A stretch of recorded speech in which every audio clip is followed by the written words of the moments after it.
ನನ್ನ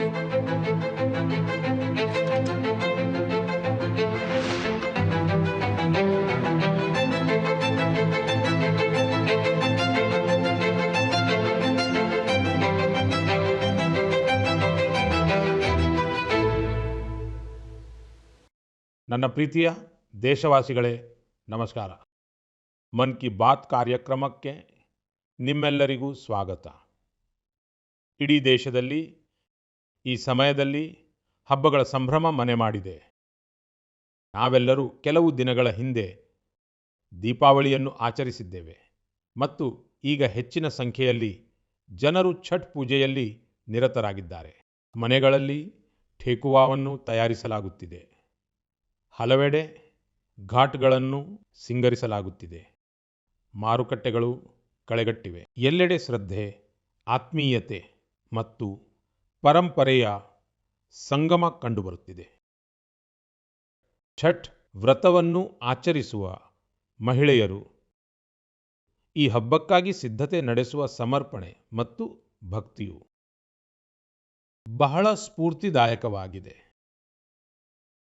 ಸ್ನೇಹಿತರೆ, ಛಠ್ ಮಹಾಪರ್ವವು ಸಂಸ್ಕೃತಿ, ಪ್ರಕೃತಿ ಮತ್ತು ಸಮಾಜದ ನಡುವಿನ ಗಾಢವಾದ ಏಕತೆಯ ಪ್ರತಿಬಿಂಬವಾಗಿದೆ. ಛಠ್ ಘಾಟ್ಗಳಲ್ಲಿ ಸಮಾಜದ ಪ್ರತಿಯೊಂದು ವರ್ಗವೂ ಒಟ್ಟಿಗೆ ನಿಂತಿರುತ್ತದೆ. ಈ ದೃಶ್ಯವು ಭಾರತದ ಸಾಮಾಜಿಕ ಏಕತೆಯ ಅತ್ಯಂತ ಸುಂದರ ಉದಾಹರಣೆಯಾಗಿದೆ. ನೀವು ದೇಶ ಮತ್ತು ಜಗತ್ತಿನ ಯಾವುದೇ ಮೂಲೆಯಲ್ಲಿದ್ದರೂ ಅವಕಾಶ ಸಿಕ್ಕರೆ ಛಠ್ ಉತ್ಸವದಲ್ಲಿ ಖಂಡಿತವಾಗಿಯೂ ಭಾಗವಹಿಸಿ ಒಂದು ಅನನ್ಯ ಅನುಭವವನ್ನು ಸ್ವತಃ ಅನುಭವಿಸಿ. ನಾನು ಛಠಿ ಮಾತೆಗೆ ನಮಿಸುತ್ತೇನೆ.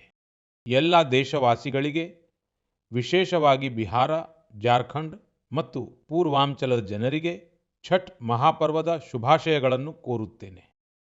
ಸ್ನೇಹಿತರೆ, ಹಬ್ಬಗಳ ಈ ಸಂದರ್ಭದಲ್ಲಿ ನಾನು ನಿಮ್ಮೆಲ್ಲರ ಹೆಸರಿನಲ್ಲಿ ಒಂದು ಪತ್ರವನ್ನು ಬರೆದು ನನ್ನ ಭಾವನೆಗಳನ್ನು ಹಂಚಿಕೊಂಡಿದ್ದೆ. ಈ ಬಾರಿ ಹಬ್ಬದ ಸಡಗರವನ್ನು ಇನ್ನಷ್ಟು ಹೆಚ್ಚಿಸಿದ ದೇಶದ ಸಾಧನೆಗಳನ್ನು ನಾನು ಪತ್ರದಲ್ಲಿ ಉಲ್ಲೇಖಿಸಿದ್ದೆ. ನನ್ನ ಪತ್ರಕ್ಕೆ ಉತ್ತರವಾಗಿ ದೇಶದ ಅನೇಕ ನಾಗರಿಕರು ನನಗೆ ತಮ್ಮ ಸಂದೇಶಗಳನ್ನು ಕಳುಹಿಸಿದ್ದಾರೆ. ನಿಜವಾಗಿಯೂ ಆಪರೇಷನ್ ಸಿಂಧೂರ್ ಪ್ರತಿಯೊಬ್ಬ ಭಾರತೀಯನನ್ನು ಹೆಮ್ಮೆಯಿಂದ ಬೀಗುವಂತೆ ಮಾಡಿದೆ. ಈ ಬಾರಿ ಒಂದು ಕಾಲದಲ್ಲಿ ಮಾವೋವಾದಿ ಭಯೋತ್ಪಾದನೆಯ ಕತ್ತಲು ಆವರಿಸಿದ್ದ ಪ್ರದೇಶಗಳಲ್ಲಿಯೂ ಸಂತೋಷದ ದೀಪಗಳನ್ನು ಬೆಳಗಲಾಯಿತು. ಜನರು ತಮ್ಮ ಮಕ್ಕಳ ಭವಿಷ್ಯವನ್ನು ಸಂಕಷ್ಟಕ್ಕೆ ದೂಡಿದ್ದ ಆ ಮಾವೋವಾದಿ ಭಯೋತ್ಪಾದನೆಯನ್ನು ಬೇರು ಸಮೇತ ಕಿತ್ತೊಗೆಯಲು ಬಯಸುತ್ತಾರೆ. GST ಉಳಿತಾಯ ಉತ್ಸವದ ಬಗ್ಗೆಯೂ ಜನರಲ್ಲಿ ಬಹಳ ಉತ್ಸಾಹವಿದೆ. ಈ ಬಾರಿ ಹಬ್ಬಗಳಲ್ಲಿ ಮತ್ತೊಂದು ಸಂತಸದ ವಿಷಯ ಕಂಡುಬಂದಿದೆ. ಮಾರುಕಟ್ಟೆಗಳಲ್ಲಿ ಸ್ವದೇಶಿ ವಸ್ತುಗಳ ಖರೀದಿ ಅಭೂತಪೂರ್ವವಾಗಿ ಹೆಚ್ಚಾಗಿದೆ.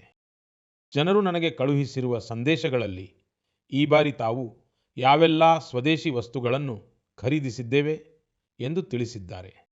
ಸ್ನೇಹಿತರೆ, ನಾನು ನನ್ನ ಪತ್ರದಲ್ಲಿ ಅಡುಗೆ ಎಣ್ಣೆಯ ಬಳಕೆಯನ್ನು 10% ಕಡಿಮೆ ಮಾಡುವಂತೆ ಆಗ್ರಹಿಸಿದ್ದೆ. ಇದಕ್ಕೂ ಕೂಡ ಜನರು ಬಹಳ ಸಕಾರಾತ್ಮಕವಾಗಿ ಸ್ಪಂದಿಸಿದ್ದಾರೆ.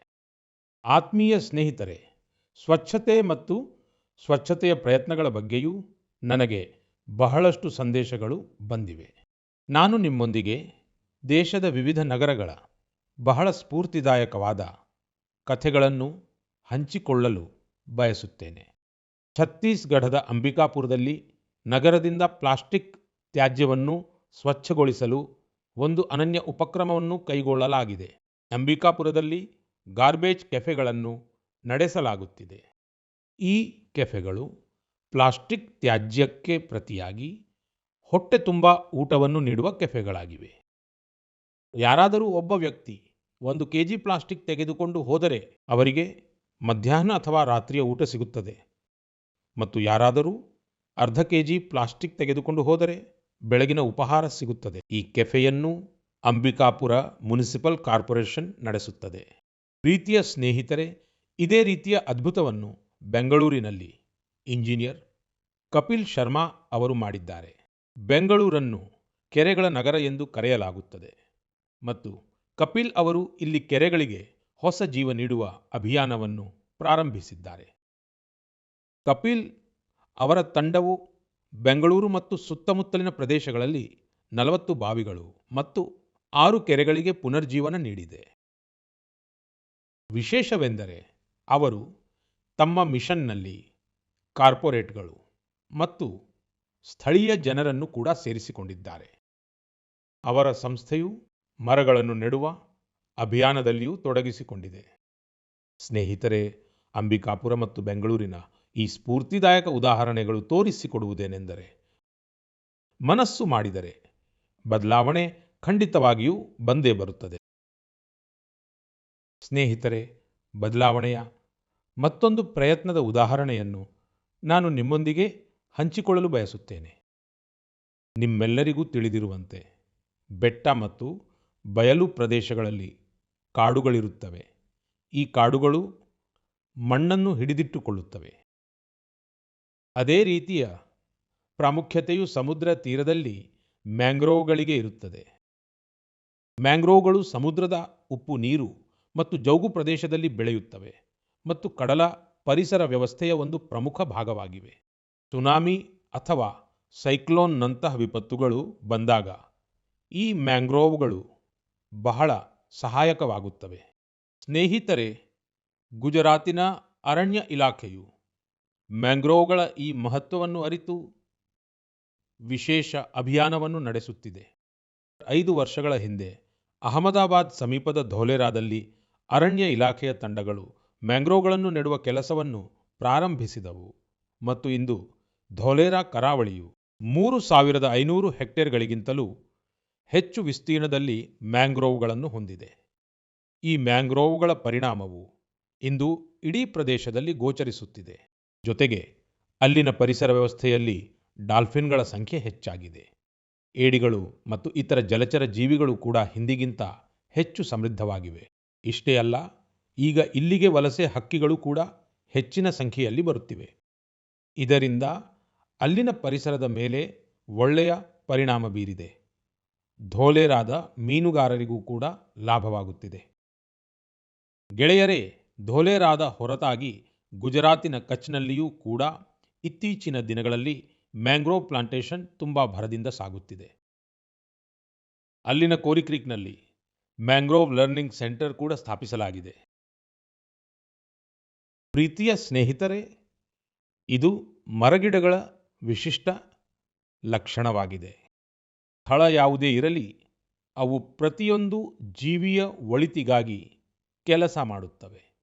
ಆದ್ದರಿಂದಲೇ ನಮ್ಮ ಗ್ರಂಥಗಳಲ್ಲಿ ಹೀಗೆ ಹೇಳಲಾಗಿದೆ, ಧನ್ಯ ಮಹಿರುಹಯೇಭ್ಯೋ ನಿರಾಶಾಂ ಯಾಂತಿ ನಾರ್ಥಿನಃ. ಯಾರನ್ನೂ ನಿರಾಶೆಗೊಳಿಸದ ಆ ಮರಗಳು ಮತ್ತು ಸಸ್ಯಗಳು ನಿಜಕ್ಕೂ ಧನ್ಯವಾಗಿವೆ. ನಾವು ಯಾವ ಪ್ರದೇಶದಲ್ಲಿ ವಾಸಿಸುತ್ತೇವೆಯೋ ಅಲ್ಲಿ ನಾವು ಕೂಡ ಖಂಡಿತವಾಗಿಯೂ ಮರಗಳನ್ನು ನೆಡಬೇಕು. ತಾಯಿಯ ಹೆಸರಿನಲ್ಲಿ ಒಂದು ಗಿಡ ಎನ್ನುವ ಅಭಿಯಾನವನ್ನು ನಾವು ಮತ್ತಷ್ಟು ಮುಂದುವರೆಸಬೇಕಾಗಿದೆ. ನನ್ನ ಪ್ರೀತಿಯ ದೇಶ ಬಾಂಧವರೇ, ಮನ್ ಕಿ ಬಾತ್ನಲ್ಲಿ ನಾವು ಚರ್ಚಿಸುವ ವಿಷಯಗಳಲ್ಲಿ ನನಗೆ ಅತ್ಯಂತ ತೃಪ್ತಿ ನೀಡುವ ವಿಷಯ ಯಾವುದು ಎಂದು ನಿಮಗೆ ತಿಳಿದಿದೆಯೇ? ಈ ವಿಷಯಕ್ಕೆ ಸಂಬಂಧಿಸಿದಂತೆ ನಾನು ಹೇಳುವುದೇನೆಂದರೆ, ಮನ್ ಕಿ ಬಾತ್ನಲ್ಲಿ ನಾವು ಚರ್ಚಿಸುವ ವಿಷಯಗಳು ಸಮಾಜಕ್ಕಾಗಿ ಒಳ್ಳೆಯದನ್ನು, ನವೀನವಾದದ್ದನ್ನು ಮಾಡಲು ಜನರಿಗೆ ಸ್ಫೂರ್ತಿ ನೀಡುತ್ತವೆ ಎನ್ನುವುದು. ಇದರಿಂದ ನಮ್ಮ ಸಂಸ್ಕೃತಿ, ನಮ್ಮ ದೇಶದ ಹಲವು ಆಯಾಮಗಳು ಮುನ್ನೆಲೆಗೆ ಬರುತ್ತವೆ. ಸ್ನೇಹಿತರೆ, ನಿಮ್ಮಲ್ಲಿ ಹಲವರಿಗೆ ನೆನಪಿರಬಹುದು, ಅದೇನೆಂದರೆ ಸುಮಾರು 5 ವರ್ಷಗಳ ಹಿಂದೆ ನಾನು ಈ ಕಾರ್ಯಕ್ರಮದಲ್ಲಿ ಭಾರತೀಯ ತಳಿಯ ಶ್ವಾನ ಅಂದರೆ ನಾಯಿಗಳ ಬಗ್ಗೆ ಚರ್ಚಿಸಿದ್ದೆ. ನಾನು ದೇಶವಾಸಿಗಳೊಂದಿಗೆ ನಮ್ಮ ಭದ್ರತಾ ಪಡೆಗಳಿಗೂ ಭಾರತೀಯ ತಳಿಯ ನಾಯಿಗಳನ್ನು ಅಳವಡಿಸಿಕೊಳ್ಳುವಂತೆ ಆಗ್ರಹಿಸಿದ್ದೆ. ಏಕೆಂದರೆ ಅವು ನಮ್ಮ ಪರಿಸರ ಮತ್ತು ಸನ್ನಿವೇಶಗಳಿಗೆ ಅನುಗುಣವಾಗಿ ಹೆಚ್ಚು ಸುಲಭವಾಗಿ ಹೊಂದಿಕೊಳ್ಳುತ್ತವೆ. ನಮ್ಮ ಭದ್ರತಾ ಏಜೆನ್ಸಿಗಳು ಈ ನಿಟ್ಟಿನಲ್ಲಿ ಸಾಕಷ್ಟು ಶ್ಲಾಘನೀಯ ಪ್ರಯತ್ನಗಳನ್ನು ಮಾಡಿವೆ ಎಂದು ಹೇಳಲು ನನಗೆ ಸಂತೋಷವಾಗುತ್ತಿದೆ. BSF ಮತ್ತು ಸಿಆರ್ಪಿಎಫ್ ತಮ್ಮ ದಳಗಳಲ್ಲಿ ಭಾರತೀಯ ತಳಿಯ ನಾಯಿಗಳ ಸಂಖ್ಯೆಯನ್ನು ಹೆಚ್ಚಿಸಿವೆ. ನಾಯಿಗಳ ತರಬೇತಿಗಾಗಿ ಇರುವ ಬಿಎಸ್ಎಫ್ನ ನ್ಯಾಷನಲ್ ಟ್ರೈನಿಂಗ್ ಸೆಂಟರ್ ಗ್ವಾಲಿಯರ್ನ ಟೇಕನ್ಪುರ್ನಲ್ಲಿದೆ. ಇಲ್ಲಿ ಉತ್ತರ ಪ್ರದೇಶದ ರಾಮಪುರ್ ಹೌಂಡ್, ಕರ್ನಾಟಕ ಮತ್ತು ಮಹಾರಾಷ್ಟ್ರದ ಮುಧೋಳ ಹೌಂಡ್ಗಳ ಮೇಲೆ ವಿಶೇಷವಾಗಿ ಗಮನ ಹರಿಸಲಾಗುತ್ತಿದೆ. ಈ ಸೆಂಟರ್ನಲ್ಲಿ ತರಬೇತುದಾರರು ತಂತ್ರಜ್ಞಾನ ಮತ್ತು ಆವಿಷ್ಕಾರದ ಸಹಾಯದಿಂದ ಶ್ವಾನಗಳಿಗೆ ಉತ್ತಮ ರೀತಿಯಲ್ಲಿ ತರಬೇತಿ ನೀಡುತ್ತಿದ್ದಾರೆ. ವಿಶೇಷವೆಂದರೆ ಭಾರತೀಯ ತಳಿಯ ಶ್ವಾನಗಳ ವಿಶಿಷ್ಟ ಸಾಮರ್ಥ್ಯಗಳನ್ನು ಹೊರತರಲು ಅವುಗಳ ತರಬೇತಿ ಕೈಪಿಡಿಗಳನ್ನು ಮರುಬರೆಯಲಾಗಿದೆ. ಬೆಂಗಳೂರಿನಲ್ಲಿ ಸಿಆರ್ಪಿಎಫ್ನ ಡಾಗ್ ಬ್ರೀಡಿಂಗ್ ಅಂಡ್ ಟ್ರೈನಿಂಗ್ ಸ್ಕೂಲ್ನಲ್ಲಿ ಮಾಂಗ್ರೇಲ್ಸ್ ಮುಧೋಳ ಹೌಂಡ್, ಕೊಂಬೈ ಮತ್ತು ಪಾಂಡಿಕೋನಾದಂತಹ ಭಾರತೀಯ ಶ್ವಾನಗಳಿಗೆ ತರಬೇತಿ ನೀಡಲಾಗುತ್ತಿದೆ. ಸ್ನೇಹಿತರೆ, ಕಳೆದ ವರ್ಷ ಲಕ್ನೋದಲ್ಲಿ all India police duty meet ಅನ್ನು ಆಯೋಜಿಸಲಾಗಿತ್ತು. ಆ ಸಮಯದಲ್ಲಿ ರಿಯಾ ಹೆಸರಿನ ಶ್ವಾನವು ಜನರ ಗಮನವನ್ನು ತನ್ನತ್ತ ಸೆಳೆದಿತ್ತು. ಇದು ಒಂದು ಮುಧೋಳ ಹೌಂಡ್ ಆಗಿದ್ದು ಇದನ್ನು ಬಿಎಸ್ಎಫ್ ಟ್ರೈನ್ ಮಾಡಿದೆ. ರಿಯಾ ಇಲ್ಲಿ ಅನೇಕ ಫಾರಿನ್ ಬ್ರೀಡ್ಗಳನ್ನು ಹಿಂದಿಕ್ಕಿ ಮೊದಲ ಬಹುಮಾನವನ್ನು ಗೆದ್ದಿತ್ತು. ಸ್ನೇಹಿತರೆ, ಈಗ ಬಿಎಸ್ಎಫ್ ತನ್ನ ಶ್ವಾನಗಳಿಗೆ ವಿದೇಶಿ ಹೆಸರುಗಳ ಬದಲು ಭಾರತೀಯ ಹೆಸರುಗಳನ್ನು ನೀಡುವ ಸಂಪ್ರದಾಯವನ್ನು ಪ್ರಾರಂಭಿಸಿದೆ. ನಮ್ಮ ದೇಶೀಯ ಶ್ವಾನಗಳು ಅದ್ಭುತ ಸಾಹಸವನ್ನು ಪ್ರದರ್ಶಿಸಿವೆ. ಕಳೆದ ವರ್ಷ ಛತ್ತೀಸ್ಗಢದ ಮಾವೋವಾದಿ ಪೀಡಿತ ಪ್ರದೇಶದಲ್ಲಿ ಗಸ್ತು ತಿರುಗುತ್ತಿದ್ದಾಗ ಸಿಆರ್ಪಿಎಫ್ನ ಒಂದು ದೇಶಿ ಶ್ವಾನವು 8 ಕೆಜಿ ಸ್ಫೋಟಕವನ್ನು ಪತ್ತೆ ಹಚ್ಚಿತ್ತು. ಬಿಎಸ್ಎಫ್ ಮತ್ತು ಸಿಆರ್ಪಿಎಫ್ ಈ ನಿಟ್ಟಿನಲ್ಲಿ ಮಾಡಿರುವ ಪ್ರಯತ್ನಗಳಿಗಾಗಿ ನಾನು ಅವುಗಳನ್ನು ಅಭಿನಂದಿಸುತ್ತೇನೆ. ಹಾಗೆ ನೋಡಿದರೆ ನಾನು ಅಕ್ಟೋಬರ್ 31ಕ್ಕಾಗಿಯೂ ಕಾಯುತ್ತಿದ್ದೇನೆ. ಇದು ಉಕ್ಕಿನ ಮನುಷ್ಯ ಸರ್ದಾರ್ ಪಟೇಲ್ ಅವರ ಜಯಂತಿಯ ದಿನವಾಗಿದೆ. ಈ ಸಂದರ್ಭದಲ್ಲಿ ಪ್ರತಿ ವರ್ಷ ಗುಜರಾತ್ನ ಏಕತಾ ನಗರದಲ್ಲಿ ಸ್ಟ್ಯಾಚ್ಯೂ ಆಫ್ ಯೂನಿಟಿಯ ಬಳಿ ವಿಶೇಷ ಸಮಾರಂಭಗಳನ್ನು ಆಯೋಜಿಸಲಾಗುತ್ತದೆ. ಇಲ್ಲಿಯೇ ಏಕತಾ ದಿವಸದ ಪೆರೇಡ್ ಕೂಡ ನಡೆಯುತ್ತದೆ ಮತ್ತು ಈ ಪೆರೇಡ್ನಲ್ಲಿ ಮತ್ತೊಮ್ಮೆ ಭಾರತೀಯ ಶ್ವಾನಗಳ ಸಾಮರ್ಥ್ಯದ ಪ್ರದರ್ಶನವಾಗಲಿದೆ. ನೀವು ಕೂಡ ಇದನ್ನು ಸಮಯ ಮಾಡಿಕೊಂಡು ತಪ್ಪದೇ ನೋಡಿ. ನನ್ನ ಪ್ರೀತಿಯ ದೇಶವಾಸಿಗಳೇ, ಸರ್ದಾರ್ ಪಟೇಲ್ ಅವರ 150ನೇ ಜಯಂತಿಯ ದಿನವು ಇಡೀ ದೇಶಕ್ಕೆ ಒಂದು ಬಹಳ ವಿಶೇಷವಾದ ಸಂದರ್ಭವಾಗಿದೆ. ಸರ್ದಾರ್ ಪಟೇಲ್ ಅವರು ಆಧುನಿಕ ಕಾಲದಲ್ಲಿ ರಾಷ್ಟ್ರದ ಶ್ರೇಷ್ಠ ವ್ಯಕ್ತಿಗಳಲ್ಲಿ ಒಬ್ಬರಾಗಿದ್ದಾರೆ. ಅವರ ವಿರಾಟ ವ್ಯಕ್ತಿತ್ವದಲ್ಲಿ ಅನೇಕ ಗುಣಗಳು ಒಟ್ಟಿಗೆ ಸೇರಿದ್ದವು. ಅವರು ಅತ್ಯಂತ ಪ್ರತಿಭಾವಂತ ವಿದ್ಯಾರ್ಥಿಯಾಗಿದ್ದರು. ಅವರು ಭಾರತ ಮತ್ತು ಬ್ರಿಟನ್ ಎರಡೂ ಕಡೆ ತಮ್ಮ ವಿದ್ಯಾಭ್ಯಾಸದಲ್ಲಿ ಅತ್ಯುತ್ತಮ ಪ್ರದರ್ಶನ ನೀಡಿದರು. ಅವರು ತಮ್ಮ ಕಾಲದ ಅತ್ಯಂತ ಯಶಸ್ವಿ ವಕೀಲರಲ್ಲಿ ಒಬ್ಬರಾಗಿದ್ದರು. ಅವರು ವಕೀಲ ವೃತ್ತಿಯಲ್ಲಿ ಇನ್ನೂ ಹೆಚ್ಚು ಹೆಸರು ಮಾಡಬಹುದಿತ್ತು. ಆದರೆ ಗಾಂಧೀಜಿಯವರಿಂದ ಪ್ರೇರಿತರಾಗಿ ಅವರು ತಮ್ಮನ್ನು ಸಂಪೂರ್ಣವಾಗಿ ಸ್ವಾತಂತ್ರ್ಯ ಚಳುವಳಿಗೆ ಸಮರ್ಪಿಸಿಕೊಂಡರು. ಖೇಡಾ ಸತ್ಯಾಗ್ರಹದಿಂದ ಹಿಡಿದು ಬೋರ್ಸತ್ ಸತ್ಯಾಗ್ರಹದವರೆಗೆ ಅನೇಕ ಚಳುವಳಿಗಳಲ್ಲಿ ಅವರ ಕೊಡುಗೆಯನ್ನು ಇಂದಿಗೂ ಸ್ಮರಿಸಲಾಗುತ್ತದೆ. ಅಹಮದಾಬಾದ್ ಮುನಿಸಿಪಾಲಿಟಿಯ ಮುಖ್ಯಸ್ಥರಾಗಿ ಅವರ ಅಧಿಕಾರಾವಧಿಯೂ ಐತಿಹಾಸಿಕವಾಗಿತ್ತು. ಅವರು ಸ್ವಚ್ಛತೆ ಮತ್ತು ಸುಶಾಸನಕ್ಕೆ ಅತ್ಯುನ್ನತ ಆದ್ಯತೆ ನೀಡಿದ್ದರು. ಉಪ ಪ್ರಧಾನಮಂತ್ರಿ ಮತ್ತು ಗೃಹ ಮಂತ್ರಿಯಾಗಿ ಅವರು ನೀಡಿದ ಕೊಡುಗೆಗಾಗಿ ನಾವೆಲ್ಲರೂ ಸದಾ ಅವರಿಗೆ ಋಣಿಯಾಗಿರುತ್ತೇವೆ. ಸ್ನೇಹಿತರೆ, ಸರ್ದಾರ್ ಪಟೇಲ್ ಅವರು ಭಾರತದ ಅಧಿಕಾರಶಾಹಿ ಚೌಕಟ್ಟಿಗೆ ಬಲವಾದ ಅಡಿಪಾಯವನ್ನು ಹಾಕಿದರು. ದೇಶದ ಏಕತೆ ಮತ್ತು ಸಮಗ್ರತೆಗಾಗಿ ಅವರು ಸಾಟಿಯಿಲ್ಲದ ಪ್ರಯತ್ನಗಳನ್ನು ಮಾಡಿದರು. ನಾನು ನಿಮ್ಮೆಲ್ಲರಲ್ಲಿ ಆಗ್ರಹಿಸುವುದೇನೆಂದರೆ, ಅಕ್ಟೋಬರ್ 31ರಂದು ಸರ್ದಾರ್ ಸಾಹೇಬರ ಜಯಂತಿಯ ನಿಮಿತ್ತ ದೇಶದಾದ್ಯಂತ ನಡೆಯಲಿರುವ ರನ್ ಫಾರ್ ಯೂನಿಟಿಯಲ್ಲಿ ನೀವು ಕೂಡ ಭಾಗವಹಿಸಿ. ಆದರೆ ಒಬ್ಬರೇ ಅಲ್ಲ, ಎಲ್ಲರ ಜೊತೆಯಲ್ಲಿ ಭಾಗವಹಿಸಿ. ಒಂದು ರೀತಿಯಲ್ಲಿ ಇದು ಯುವಜನರ ಪ್ರಜ್ಞೆಗೆ ಒಂದು ಸಂದರ್ಭವಾಗಬೇಕು. ಏಕತೆಯ ಓಟವು ಒಗ್ಗಟ್ಟನ್ನು ಬಲಪಡಿಸುತ್ತದೆ. ಏಕತೆಯ ದಾರದಲ್ಲಿ ಭಾರತವನ್ನು ಹೆಣೆದ ಆ ಮಹಾನ್ ವ್ಯಕ್ತಿಗೆ ನಾವು ಸಲ್ಲಿಸುವ ನಿಜವಾದ ಗೌರವ ಇದಾಗಿದೆ. ನನ್ನ ಪ್ರೀತಿಯ ದೇಶವಾಸಿಗಳೇ, ಚಹಾದೊಂದಿಗಿನ ನನ್ನ ನಂಟಿನ ಬಗ್ಗೆ ನೀವೆಲ್ಲರೂ ಬಲ್ಲಿರಿ. ಆದರೆ ಇಂದು ಮನ್ ಕಿ ಬಾತ್ನಲ್ಲಿ ಕಾಫಿಯ ಬಗ್ಗೆ ಏಕೆ ಚರ್ಚಿಸಬಾರದು ಎಂದು ಯೋಚಿಸಿದೆ. ನಿಮಗೆ ನೆನಪಿರಬಹುದು, ಕಳೆದ ವರ್ಷ ನಾವು ಮನ್ ಕಿ ಬಾತ್ನಲ್ಲಿ ಅರಾಕು ಕಾಫಿ ಬಗ್ಗೆ ಮಾತನಾಡಿದ್ದೆವು. ಕೆಲವು ಸಮಯದ ಹಿಂದೆ ಒಡಿಶಾದ ಅನೇಕ ಜನರು ನನ್ನೊಂದಿಗೆ ಕೋರಾಪುಟ್ ಕಾಫಿಯ ಬಗ್ಗೆ ತಮ್ಮ ಭಾವನೆಗಳನ್ನು ಹಂಚಿಕೊಂಡಿದ್ದರು. ಅವರು ನನಗೆ ಪತ್ರ ಬರೆದು ಮನ್ ಕಿ ಬಾತ್ನಲ್ಲಿ ಕೋರಾಪುಟ್ ಕಾಫಿಯ ಬಗ್ಗೆಯೂ ಚರ್ಚೆಯಾಗಲಿ ಎಂದು ಹೇಳಿದ್ದರು. ಸ್ನೇಹಿತರೆ, ಕೋರಾಪುಟ್ ಕಾಫಿಯ ರುಚಿ ಅದ್ಭುತವಾಗಿರುತ್ತದೆ ಎಂದು ನನಗೆ ತಿಳಿಸಲಾಗಿದೆ.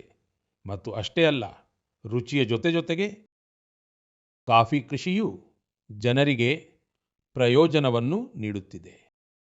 ಕೋರಾಪುಟ್ನಲ್ಲಿ ಕೆಲವರು ತಮಗಿರುವ ಉತ್ಸಾಹದಿಂದಾಗಿ ಕಾಫಿ ಕೃಷಿ ಮಾಡುತ್ತಿದ್ದಾರೆ. ಅವರು ಕಾರ್ಪೊರೇಟ್ ವಲಯದಲ್ಲಿ ಒಳ್ಳೆಯ ನೌಕರಿಯಲ್ಲಿದ್ದರು. ಆದರೆ ಅವರಿಗೆ ಕಾಫಿಯ ಮೇಲೆ ಅಷ್ಟೊಂದು ಪ್ರೀತಿ ಇದೆ. ಅದಕ್ಕಾಗಿಯೇ ಅವರು ಈ ಕ್ಷೇತ್ರವನ್ನು ಪ್ರವೇಶಿಸಿ ಈಗ ಯಶಸ್ವಿಯಾಗಿ ಕೆಲಸ ಮಾಡುತ್ತಿದ್ದಾರೆ. ಕಾಫಿಯಿಂದಾಗಿ ಜೀವನದಲ್ಲಿ ಸುಖಕರ ಬದಲಾವಣೆ ಕಂಡುಕೊಂಡ ಅನೇಕ ಮಹಿಳೆಯರು ಇದ್ದಾರೆ. ಕಾಫಿಯಿಂದ ಅವರಿಗೆ ಗೌರವ ಮತ್ತು ಸಮೃದ್ಧಿ ಎರಡೂ ಲಭಿಸಿದೆ. ಸರಿಯಾಗಿಯೇ ಹೇಳಲಾಗಿದೆ, ಕೋರಾಪುಟ್ ಕಾಫಿ ಅತ್ಯಂತ ಸುಸ್ವಾದು, ಏಹಾ ಒಡಿಶಾರ ಗೌರವ. ಸ್ನೇಹಿತರೆ, ವಿಶ್ವದಾದ್ಯಂತ ಭಾರತದ ಕಾಫಿ ಬಹಳ ಜನಪ್ರಿಯವಾಗುತ್ತಿದೆ. ಕರ್ನಾಟಕದ ಚಿಕ್ಕಮಗಳೂರು, ಕೊಡಗು ಮತ್ತು ಹಾಸನವಿರಲಿ, ತಮಿಳುನಾಡಿನ ಪಳನಿ, ಶೇವರಾಯ್, ನೀಲಗಿರಿ ಮತ್ತು ಅಣ್ಣಾಮಲೈ ಪ್ರದೇಶಗಳಿರಲಿ, ಕರ್ನಾಟಕ ತಮಿಳುನಾಡು ಗಡಿಯಲ್ಲಿರುವ ಬಿಳಿಗಿರಿ ಪ್ರದೇಶವಿರಲಿ ಅಥವಾ ಕೇರಳದ ವಯನಾಡ್, ತಿರುವಾಂಕೂರು ಮತ್ತು ಮಲಬಾರ್ ಪ್ರದೇಶಗಳಿರಲಿ, ಭಾರತದ ಕಾಫಿಯ ವೈವಿಧ್ಯತೆ ನೋಡಲು ಅತ್ಯಂತ ಆಕರ್ಷಕವಾಗಿದೆ. ನಮ್ಮ ಈಶಾನ್ಯ ಭಾಗವು ಕಾಫಿ ಬೆಳೆಯುವಲ್ಲಿ ಮುನ್ನಡೆಯುತ್ತಿದೆ ಎಂದು ನನಗೆ ತಿಳಿದು ಬಂದಿದೆ. ಇದರಿಂದ ವಿಶ್ವದಾದ್ಯಂತ ಭಾರತೀಯ ಕಾಫಿಯ ಗುರುತು ಮತ್ತಷ್ಟು ಬಲಗೊಳ್ಳುತ್ತಿದೆ. ಅದಕ್ಕಾಗಿಯೇ ಕಾಫಿ ಪ್ರಿಯರು ಹೇಳುತ್ತಾರೆ, India's coffee is coffee at its finest. It is brewed in India and loved by the world. ನನ್ನ ಪ್ರೀತಿಯ ದೇಶವಾಸಿಗಳೇ, ಈಗ ಮನ್ ಕಿ ಬಾತ್ನಲ್ಲಿ ನಮ್ಮೆಲ್ಲರ ಮನಸ್ಸಿಗೆ ಬಹಳ ಹತ್ತಿರವಿರುವ ಒಂದು ವಿಷಯದ ಬಗ್ಗೆ ಮಾತನಾಡೋಣ. ಈ ವಿಷಯ ನಮ್ಮ ರಾಷ್ಟ್ರೀಯ ಹಾಡಾಗಿದೆ. ಭಾರತದ ರಾಷ್ಟ್ರೀಯ ಹಾಡು ಅಂದರೆ ವಂದೇ ಮಾತರಂ. ಇದು ಎಂತಹ ಗೀತೆ ಎಂದರೆ ಇದರ ಮೊದಲ ಶಬ್ದವೇ ನಮ್ಮ ಹೃದಯದಲ್ಲಿ ಭಾವನೆಗಳ ಹೊಳೆಯನ್ನು ಹರಿಸುತ್ತದೆ. ವಂದೇ ಮಾತರಂ. ಸ್ನೇಹಿತರೆ, ಈ ಒಂದು ಶಬ್ದದಲ್ಲಿ ಎಷ್ಟೊಂದು ಭಾವನೆಗಳಿವೆ, ಎಷ್ಟೊಂದು ಶಕ್ತಿ ಇದೆ. ಸಹಜವಾಗಿ ಇದು ನಮಗೆ ಭಾರತಾಂಬೆಯ ವಾತ್ಸಲ್ಯದ ಅನುಭವವನ್ನು ನೀಡುತ್ತದೆ. ಆತ್ಮೀಯರೇ, ಇದು ನಮಗೆ ಭಾರತಾಂಬೆಯ ಮಕ್ಕಳಾಗಿ ನಮ್ಮ ಜವಾಬ್ದಾರಿಗಳ ಅರಿವನ್ನು ಕೂಡ ಮೂಡಿಸುತ್ತದೆ. ಕಷ್ಟದ ಸಮಯದಲ್ಲಿ ವಂದೇ ಮಾತರಂ ಘೋಷಣೆಯು 140 ಕೋಟಿ ಭಾರತೀಯರನ್ನು ಏಕತೆಯ ಶಕ್ತಿಯಿಂದ ಬೆಸೆಯುತ್ತದೆ. ಸ್ನೇಹಿತರೆ, ರಾಷ್ಟ್ರಭಕ್ತಿ, ಭಾರತಾಂಬೆಯ ಮೇಲಿನ ಪ್ರೀತಿ ಇದು ಶಬ್ದಗಳನ್ನು ಮೀರಿದ ಭಾವನೆಯಾಗಿದ್ದರೆ, ವಂದೇ ಮಾತರಂ ಆ ಅಮೂರ್ತ ಭಾವನೆಗೆ ಮೂರ್ತ ಸ್ವರೂಪ ನೀಡುವ ಗೀತೆಯಾಗಿದೆ. ಇದನ್ನು ಬಂಕಿಮಚಂದ್ರ ಚಟ್ಟೋಪಾಧ್ಯಾಯ ಅವರು ಶತಮಾನಗಳ ಗುಲಾಮಗಿರಿಯಿಂದ ಶಿಥಿಲಗೊಂಡಿದ್ದ ಭಾರತದಲ್ಲಿ ಹೊಸ ಚೈತನ್ಯವನ್ನು ತುಂಬಲು ರಚಿಸಿದರು. ವಂದೇ ಮಾತರಂ ಅನ್ನು 19ನೇ ಶತಮಾನದಲ್ಲಿ ರಚಿಸಲಾಗಿದ್ದರು. ಅದರ ಭಾವನೆಯು ಭಾರತದ ಸಾವಿರಾರು ವರ್ಷಗಳ ಹಳೆಯ ಅಮರ ಚೇತನದೊಂದಿಗೆ ಬೆಸೆದುಕೊಂಡಿತ್ತು.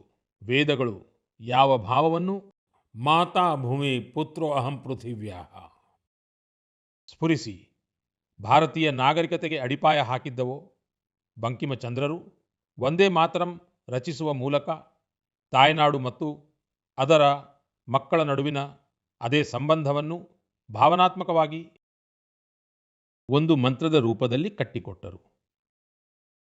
ಸ್ನೇಹಿತರೆ, ನಾನು ಇದ್ದಕ್ಕಿದ್ದಂತೆ ವಂದೇ ಮಾತರಂ ಬಗ್ಗೆ ಇಷ್ಟೊಂದು ಮಾತನಾಡುತ್ತಿರುವುದು ಏಕೆ ಎಂದು ನೀವು ಯೋಚಿಸುತ್ತಿರಬಹುದು. ವಾಸ್ತವವಾಗಿ ಕೆಲವೇ ದಿನಗಳಲ್ಲಿ, ಅಂದರೆ ನವೆಂಬರ್ 7ರಂದು ನಾವು ವಂದೇ ಮಾತರಂನ 150ನೇ ವರ್ಷದ ಉತ್ಸವಕ್ಕೆ ಪ್ರವೇಶಿಸುತ್ತಿದ್ದೇವೆ. 150 ವರ್ಷಗಳ ಹಿಂದೆ ವಂದೇ ಮಾತರಂ ರಚನೆಯಾಗಿತ್ತು ಮತ್ತು 1896ರಲ್ಲಿ ಗುರುದೇವ ರವೀಂದ್ರನಾಥ್ ಟ್ಯಾಗೋರ್ ಅವರು ಮೊದಲ ಬಾರಿಗೆ ಇದನ್ನು ಹಾಡಿದ್ದರು. ಸ್ನೇಹಿತರೆ, ವಂದೇ ಮಾತರಂ ಗೀತೆಯನ್ನು ಹಾಡುವಾಗ ಕೋಟ್ಯಂತರ ದೇಶವಾಸಿಗಳು ಯಾವಾಗಲೂ ರಾಷ್ಟ್ರ ಪ್ರೇಮದ ಉತ್ತುಂಗವನ್ನು ಅನುಭವಿಸಿದ್ದಾರೆ. ವಂದೇ ಮಾತರಂ ಗೀತೆಯ ಪ್ರತಿ ಪದಗಳಲ್ಲಿ ನಮ್ಮ ತಲೆಮಾರುಗಳು ಭಾರತದ ಒಂದು ಜೀವಂತ ಮತ್ತು ಭವ್ಯ ರೂಪವನ್ನು ಕಂಡಿವೆ. ಸುಜಲಾಂ ಸುಫಲಾಂ ಮಲಯಜ ಶೀತಲಾಂ ಸಸ್ಯ ಶ್ಯಾಮಲಾಂ ಮಾತರಂ ವಂದೇ ಮಾತರಂ. ನಾವು ಇಂತಹದ್ದೇ ಭಾರತವನ್ನು ನಿರ್ಮಿಸಬೇಕಿದೆ. ವಂದೇ ಮಾತರಂ ನಮ್ಮ ಈ ಪ್ರಯತ್ನಗಳಲ್ಲಿ ಸದಾ ನಮ್ಮ ಪ್ರೇರಣೆಯಾಗಲಿದೆ. ಆದ್ದರಿಂದ ನಾವು ವಂದೇ ಮಾತರಂನ 150ನೇ ವರ್ಷವನ್ನು ಕೂಡ ಸ್ಮರಣೀಯವಾಗಿಸಬೇಕಿದೆ. ಮುಂದಿನ ಪೀಳಿಗೆಗಾಗಿ ಈ ಸಂಸ್ಕಾರದ ಸಿರಿಯನ್ನು ನಾವು ಮುಂದುವರೆಸಿಕೊಂಡು ಹೋಗಬೇಕಿದೆ. ಮುಂದಿನ ದಿನಗಳಲ್ಲಿ ವಂದೇ ಮಾತರಂಗೆ ಸಂಬಂಧಿಸಿದಂತೆ ದೇಶದಲ್ಲಿ ಅನೇಕ ಕಾರ್ಯಕ್ರಮಗಳನ್ನು ಆಯೋಜಿಸಲಾಗುತ್ತದೆ. ಆತ್ಮೀಯರೇ, ವಂದೇ ಮಾತರವನ್ನು ಗೌರವದಿಂದ ಹಾಡಲು ನಾವೆಲ್ಲ ದೇಶವಾಸಿಗಳು ಸಹ ಸ್ವಯಂ ಪ್ರೇರಿತ ಪ್ರಯತ್ನಗಳನ್ನು ಮಾಡಬೇಕೆಂದು ನಾನು ಬಯಸುತ್ತೇನೆ. ನೀವು ನಿಮ್ಮ ಸಲಹೆಗಳನ್ನು #ವಂದೇ ಮಾತರಂ 150ರೊಂದಿಗೆ ನನಗೆ ತಪ್ಪದೇ ಕಳುಹಿಸಿ. #ವಂದೇ ಮಾತರಂ 150. ನಿಮ್ಮ ಸಲಹೆಗಳಿಗಾಗಿ ನಾನು ಕಾಯುತ್ತಿರುತ್ತೇನೆ ಮತ್ತು ನಾವೆಲ್ಲರೂ ಈ ಸಂದರ್ಭವನ್ನು ಐತಿಹಾಸಿಕವಾಗಿಸಲು ಕೆಲಸ ಮಾಡೋಣ. ನನ್ನ ಆತ್ಮೀಯ ದೇಶವಾಸಿಗಳೇ, ಸಂಸ್ಕೃತ ಎಂಬ ಹೆಸರನ್ನು ಕೇಳಿದಾಗ ನಮ್ಮ ಮನಸ್ಸಿಗೆ ಬರುವುದು ನಮ್ಮ ಧರ್ಮಗ್ರಂಥಗಳು, ವೇದಗಳು, ಈ ಉಪನಿಷತ್ತುಗಳು, ಪುರಾಣಗಳು, ಶಾಸ್ತ್ರಗಳು, ಪ್ರಾಚೀನ ಜ್ಞಾನ ಹಾಗೂ ವಿಜ್ಞಾನ, ಆಧ್ಯಾತ್ಮಿಕತೆ ಮತ್ತು ತತ್ವಶಾಸ್ತ್ರ. ಆದರೆ ಒಂದು ಕಾಲದಲ್ಲಿ ಇವೆಲ್ಲವುಗಳ ಜೊತೆಗೆ ಸಂಸ್ಕೃತವು ಸಂಭಾಷಣೆಯ ಭಾಷೆಯೂ ಆಗಿತ್ತು. ಆ ಯುಗದಲ್ಲಿ ಅಧ್ಯಯನ ಮತ್ತು ಸಂಶೋಧನೆ ಸಂಸ್ಕೃತದಲ್ಲಿಯೇ ನಡೆಸಲಾಗುತ್ತಿತ್ತು. ನಾಟಕ ಪ್ರದರ್ಶನವೂ ಸಹ ಸಂಸ್ಕೃತದಲ್ಲಿಯೇ ನಡೆಯುತ್ತಿದ್ದವು. ಆದರೆ ದುರದೃಷ್ಟವಶಾತ್ ಗುಲಾಮಗಿರಿಯ ಕಾಲಘಟ್ಟದಲ್ಲಿಯೂ ಮತ್ತು ಸ್ವಾತಂತ್ರ್ಯದ ನಂತರವೂ ಸಂಸ್ಕೃತವು ನಿರಂತರವಾಗಿ ಉಪೇಕ್ಷೆಗೆ ಒಳಗಾಯಿತು. ಈ ಕಾರಣದಿಂದಾಗಿ ಯುವ ಪೀಳಿಗೆಯಲ್ಲಿ ಸಂಸ್ಕೃತದ ಬಗೆಗಿನ ಆಕರ್ಷಣೆಯೂ ಕಡಿಮೆಯಾಗುತ್ತಾ ಹೋಯಿತು. ಆದರೆ ಸ್ನೇಹಿತರೆ, ಈಗ ಕಾಲ ಬದಲಾಗುತ್ತಿದೆ.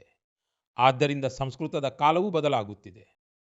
ಸಂಸ್ಕೃತಿ ಮತ್ತು ಸಾಮಾಜಿಕ ಮಾಧ್ಯಮ ಪ್ರಪಂಚವು ಸಂಸ್ಕೃತಕ್ಕೆ ಹೊಸ ಪ್ರಾಣವಾಯುವನ್ನು ನೀಡಿದೆ. ಇತ್ತೀಚಿನ ದಿನಗಳಲ್ಲಿ ಅನೇಕ ಯುವಕರು ಸಂಸ್ಕೃತಕ್ಕೆ ಸಂಬಂಧಿಸಿದಂತೆ ಬಹಳ ಆಸಕ್ತಿದಾಯಕ ಕೆಲಸ ಮಾಡುತ್ತಿದ್ದಾರೆ. ನೀವು ಸಾಮಾಜಿಕ ಮಾಧ್ಯಮಕ್ಕೆ ಹೋದರೆ ನಿಮಗೆ ಅಂತಹ ಅನೇಕ ರೀಲ್ಸ್ ಕಾಣಸಿಗುತ್ತವೆ. ಅಲ್ಲಿ ಅನೇಕ ಯುವಕರು ಸಂಸ್ಕೃತದಲ್ಲಿ ಮತ್ತು ಸಂಸ್ಕೃತದ ಬಗ್ಗೆ ಮಾತನಾಡುವುದು ಕಾಣಿಸುತ್ತದೆ. ಅನೇಕರಂತೂ ತಮ್ಮ ಸಾಮಾಜಿಕ ಮಾಧ್ಯಮ ವಾಹಿನಿಯ ಮೂಲಕ ಸಂಸ್ಕೃತವನ್ನು ಕಲಿಸುತ್ತಾರೆ. ಅಂತಹವರ ಪೈಕಿ ಯುವ ಕಂಟೆಂಟ್ ಕ್ರಿಯೇಟರ್ ಸಹೋದರ ಯಶ್ ಸಾಲುಂಕೆ ಅವರು ಕೂಡ ಒಬ್ಬರು. ಯಶ್ ಅವರ ವಿಶೇಷತೆ ಏನೆಂದರೆ ಅವರು ಕಂಟೆಂಟ್ ಕ್ರಿಯೇಟರ್ ಕೂಡ ಹೌದು ಮತ್ತು ಕ್ರಿಕೆಟಿಗರೂ ಹೌದು. ಸಂಸ್ಕೃತದಲ್ಲಿ ಮಾತನಾಡುತ್ತಾ ಕ್ರಿಕೆಟ್ ಆಡುವ ಅವರ ರೀಲನ್ನು ಜನರು ಬಹಳ ಇಷ್ಟಪಟ್ಟಿದ್ದಾರೆ. ನೀವು ಕೂಡ ಇದನ್ನು ಕೇಳಿ. ಪಶ್ಯತು ಅಹಂ ಕಥಂ ಕ್ರೀಡಾಮಿ. ದೇವರಾಜ ಸೇವ್ಯಮಾನ ಪಾವನಾಂಗ್ರಿ ಪಂಕಜಂ ಜ್ಞಾನಯಜ್ಞ ಸೂತ್ರಮಿಂದು ಶೇಖರಂ ಕೃಪಾಕರ. ಪ್ರಾತಃ ನೂತನಂ ಕಂದುಕಂ ಗೃಹ್ಣಾತು. ನಾರದಾದಿ ಯೋಗಿ ವೃಂದವಂತಿತಂ ದಿಗಂಬರಂ. ಇಮಂ ಕಂದುಕಂ ಸಾವಧಾನೇನ ಪಶ್ಯ ಚಷಟಕಾಯ ತಾಡಯ. ಆಶಿಕಾಪುರಾಧಿನಾಥ ಕಾಲಭೈರವಂ ಭಜೆ ಕಾಲಭೈರವಂ ಭಜೆ. ಸ್ನೇಹಿತರೆ, ಕಮಲಾ ಮತ್ತು ಜಾಹ್ನವಿ ಎಂಬ ಇಬ್ಬರು ಸಹೋದರಿಯರ ಕೆಲಸವು ಅದ್ಭುತವಾಗಿದೆ. ಈ ಇಬ್ಬರು ಸಹೋದರಿಯರು ಆಧ್ಯಾತ್ಮಿಕತೆ, ತತ್ವಶಾಸ್ತ್ರ ಮತ್ತು ಸಂಗೀತದ ಕುರಿತು ಕಂಟೆಂಟ್ ಅನ್ನು ರಚಿಸುತ್ತಾರೆ. ಇದೇ ರೀತಿಯ ಮತ್ತೊಬ್ಬ ಯುವಕನ ಸಂಸ್ಕೃತ ಛಾತ್ರೋಹಂ ಎಂಬ ಚಾನೆಲ್ ಇನ್ಸ್ಟಾಗ್ರಾಂನಲ್ಲಿ ಇದೆ. ಈ ಚಾನೆಲ್ ನಡೆಸುವ ಯುವ ಸ್ನೇಹಿತ ಸಂಸ್ಕೃತಕ್ಕೆ ಸಂಬಂಧಿಸಿದ ಮಾಹಿತಿಯನ್ನು ನೀಡುವುದಲ್ಲದೆ ಅವರು ಸಂಸ್ಕೃತದಲ್ಲಿ ಹಾಸ್ಯದ ವಿಡಿಯೋಗಳನ್ನು ಸಹ ಮಾಡುತ್ತಾರೆ. ಯುವಕರು ಸಂಸ್ಕೃತದಲ್ಲಿರುವ ಈ ವಿಡಿಯೋಗಳನ್ನು ಬಹಳ ಇಷ್ಟಪಡುತ್ತಾರೆ. ನಿಮ್ಮಲ್ಲಿ ಅನೇಕ ಸ್ನೇಹಿತರು ಸಮಸ್ತಿಯವರ ವಿಡಿಯೋಗಳನ್ನು ಕೂಡ ನೋಡಿರಬಹುದು. ಸ್ನೇಹಿತರೆ, ಸಮಸ್ತಿಯವರು ಸಂಸ್ಕೃತದಲ್ಲಿ ತಮ್ಮ ಹಾಡುಗಳನ್ನು ವಿವಿಧ ರೀತಿಯಲ್ಲಿ ಪ್ರಸ್ತುತಪಡಿಸುತ್ತಾರೆ. ಇನ್ನೊಬ್ಬ ಯುವಕ ಭಾವೇಶ್ ಭೀಮ್ನಾಥನಿ. ಭಾವೇಶ್ ಅವರು ಸಂಸ್ಕೃತ ಶ್ಲೋಕಗಳು, ಆಧ್ಯಾತ್ಮಿಕ ದರ್ಶನ ಮತ್ತು ಸಿದ್ಧಾಂತಗಳ ಬಗ್ಗೆ ಮಾತನಾಡುತ್ತಾರೆ. ಸ್ನೇಹಿತರೆ, ಭಾಷೆಯು ಯಾವುದೇ ನಾಗರಿಕತೆಯ ಮೌಲ್ಯಗಳು ಮತ್ತು ಸಂಪ್ರದಾಯಗಳ ವಾಹಕವಾಗಿರುತ್ತದೆ. ಸಂಸ್ಕೃತವು ಈ ಕರ್ತವ್ಯವನ್ನು ಸಾವಿರಾರು ವರ್ಷಗಳ ಕಾಲ ನಿರ್ವಹಿಸಿದೆ. ಈಗ ಸಂಸ್ಕೃತಕ್ಕಾಗಿಯೂ ಕೆಲವು ಯುವಕರು ತಮ್ಮ ಕರ್ತವ್ಯವನ್ನು ನಿರ್ವಹಿಸುತ್ತಿರುವುದನ್ನು ನೋಡುವುದು ಸಂತೋಷದ ಸಂಗತಿಯಾಗಿದೆ.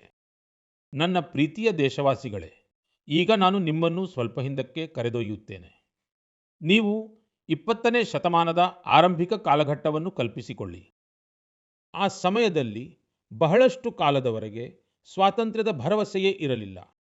ಇಡೀ ಭಾರತದಲ್ಲಿ ಬ್ರಿಟಿಷರು ಶೋಷಣೆಯ ಎಲ್ಲ ಎಲ್ಲೆಗಳನ್ನು ಮೀರಿದ್ದರು ಮತ್ತು ಆ ಕಾಲದಲ್ಲಿ ಹೈದರಾಬಾದಿನ ದೇಶಭಕ್ತ ಜನರಿಗೆ ದಬ್ಬಾಳಿಕೆಯ ಕಾಲವು ಇನ್ನೂ ಭಯಾನಕವಾಗಿತ್ತು.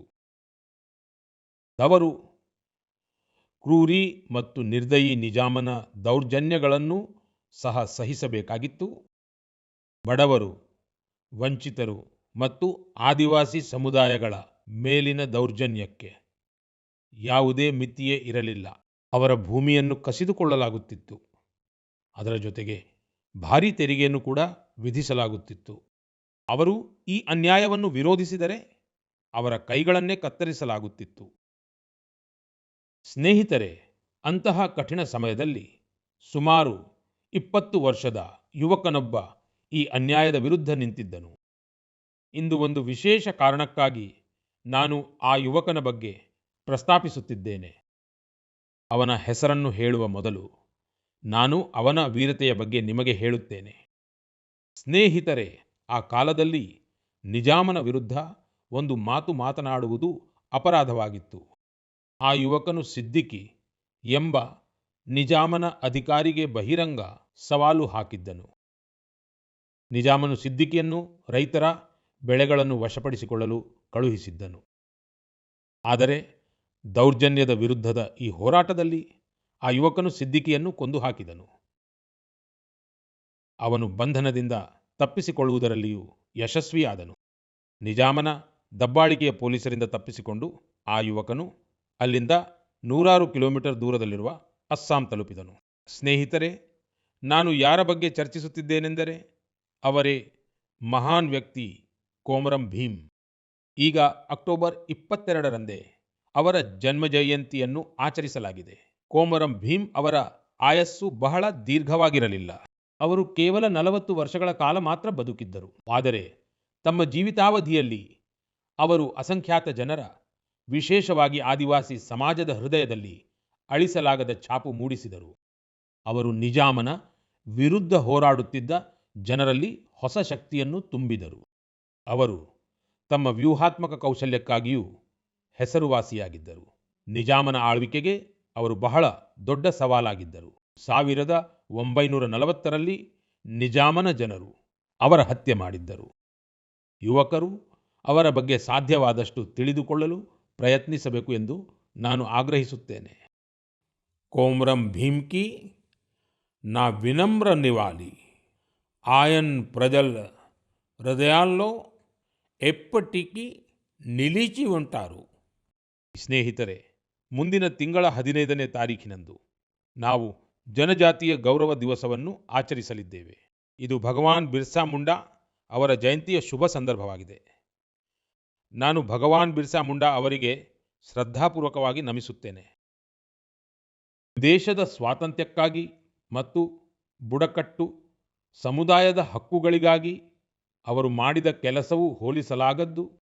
ನನಗೆ ಜಾರ್ಖಂಡ್ನಲ್ಲಿರುವ ಭಗವಾನ್ ಬಿರ್ಸಾ ಮುಂಡಾ ಅವರ ಗ್ರಾಮ ಉಲಿಹಾತುಗೆ ಹೋಗುವ ಅವಕಾಶ ಸಿಕ್ಕಿದ್ದು ನನ್ನ ಸೌಭಾಗ್ಯ. ನಾನು ಅಲ್ಲಿನ ಮಣ್ಣನ್ನು ಹಣೆಗೆ ಹಚ್ಚಿಕೊಂಡು ನಮಿಸಿದ್ದೆ. ಭಗವಾನ್ ಬಿರ್ಸಾ ಮುಂಡಾ ಮತ್ತು ಕೊಮರಂ ಭೀಮ್ ಅವರಂತೆಯೇ ನಮ್ಮ ಆದಿವಾಸಿ ಸಮುದಾಯಗಳಲ್ಲಿ ಇನ್ನೂ ಅನೇಕ ಮಹಾನ್ ವ್ಯಕ್ತಿಗಳು ಆಗಿ ಹೋಗಿದ್ದಾರೆ. ನೀವು ಅವರ ಬಗ್ಗೆ ಖಂಡಿತವಾಗಿ ಓದಬೇಕು ಎಂಬುದು ನನ್ನ ಆಗ್ರಹ. ನನ್ನ ಪ್ರೀತಿಯ ದೇಶ ಬಾಂಧವರೇ, ಮನ್ ಕಿ ಬಾತ್ ಕಾರ್ಯಕ್ರಮಕ್ಕಾಗಿ ನೀವು ಕಳುಹಿಸಿದ ಅಸಂಖ್ಯಾತ ಸಂದೇಶಗಳು ನನಗೆ ತಲುಪುತ್ತವೆ. ಅನೇಕರು ಈ ಸಂದೇಶಗಳಲ್ಲಿ ತಮ್ಮ ಸುತ್ತಮುತ್ತಲಿನ ಪ್ರತಿಭಾವಂತ ವ್ಯಕ್ತಿಗಳ ಬಗ್ಗೆ ಚರ್ಚಿಸುತ್ತಾರೆ. ನಮ್ಮ ಪುಟ್ಟ ನಗರಗಳಲ್ಲಿ, ಪಟ್ಟಣಗಳಲ್ಲಿ, ಹಳ್ಳಿಗಳಲ್ಲಿಯೂ ನವೀನ ಕಲ್ಪನೆಗಳ ಮೇಲೆ ಕೆಲಸ ನಡೆಯುತ್ತಿದೆ ಎಂದು ಓದಿ ನನಗೆ ಬಹಳ ಸಂತೋಷವಾಗಿದೆ. ಸೇವಾ ಮನೋಭಾವದಿಂದ ಸಮಾಜವನ್ನು ಬದಲಾಯಿಸುವಲ್ಲಿ ತೊಡಗಿರುವಂತಹ ವ್ಯಕ್ತಿಗಳು ಅಥವಾ ಗುಂಪುಗಳು ನಿಮಗೆ ತಿಳಿದಿದ್ದರೆ ದಯವಿಟ್ಟು ನನಗೆ ತಿಳಿಸಿ. ನಾನು ಎಂದಿನಂತೆ ನಿಮ್ಮ ಸಂದೇಶಗಳಿಗಾಗಿ ಕಾಯುತ್ತಿರುತ್ತೇನೆ. ಮುಂದಿನ ತಿಂಗಳು ನಾವು ಮನ್ ಕಿ ಬಾತ್ನ ಮತ್ತೊಂದು ಸಂಚಿಕೆಯಲ್ಲಿ ಭೇಟಿಯಾಗೋಣ. ಕೆಲವು ಹೊಸ ವಿಷಯಗಳೊಂದಿಗೆ ಭೇಟಿಯಾಗೋಣ. ಅಲ್ಲಿಯವರೆಗೂ ನಾನು ನಿಮ್ಮಿಂದ ವಿದಾಯ ಕೋರುತ್ತೇನೆ. ನಿಮ್ಮೆಲ್ಲರಿಗೂ ತುಂಬು ಹೃದಯದ ಧನ್ಯವಾದಗಳು. ನಮಸ್ಕಾರ.